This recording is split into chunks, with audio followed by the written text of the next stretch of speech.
आपण पाहत आहात सत्याची बाजू मांडणारं हक्काचं न्यूज चॅनल M24 तास। शेतकऱ्यांवरील पोलीस कारवाईचा निषेध हायकोर्टात धाव घेणार कॉम्रेड धनाजी गुरव। प्रस्तावित शक्तीपीठ महामार्गाविरोधात शेतकऱ्यांचा लढा तीव्र होत असतानाच जुनेखेड येथे पार पडलेल्या शेतकऱ्यांच्या महत्त्वपूर्ण बैठकीत प्रशासनाच्या दडपशाही विरोधात तीव्र संताप व्यक्त करण्यात आला। या बैठकीत बोलताना शक्तीपीठ महामार्ग संघर्ष समितीचे कॉम्रेड धनाजी गुरव यांनी शांततापूर्ण मार्गाने आंदोलन करणाऱ्या शेतकऱ्यांवर पोलिसांनी दाखल केलेल्या गुन्ह्यांचा आणि पाठवलेल्या नोटीसचा तीव्र शब्दात निषेध केला।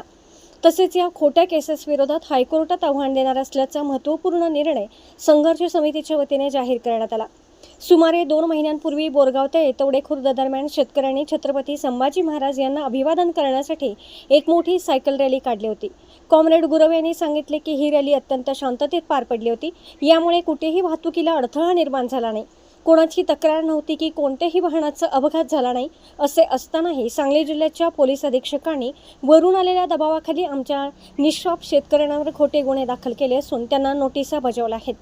प्रशासनाला सज्जड दम भरताना कॉम्रेड धनाजी गुरव म्हणाले, तुम्ही ज्या तालुक्यात आला आहात तो कायदे घडवणारा तालुका आहे। आम्हाला कायदा आणि संविधानाने दिलेले हक्क चांगलेच समजतात। त्यामुळे जर आमच्यावर अशाच खोट्या केसेस करून आंदोलन दडपण्याचा प्रयत्न केला तर आम्ही देखील संबंधित अधिकाऱ्यांना कोर्टात खेचल्याशिवाय राहणार नाही। शासनाच्या या दडपशाहीपुढे शेतकरी झुकणार नसून पोलिसांनी दाखल केलेल्या या खोट्या गुन्ह्यांविरोधात आणि नोटिसींविरोधात संघर्ष समितीच्या वतीने उच्च न्यायालयात याचिका दाखल करून कायदेशीर लढा दिला जाईल असा ठाम निर्धार या बैठकीत व्यक्त करण्यात आला।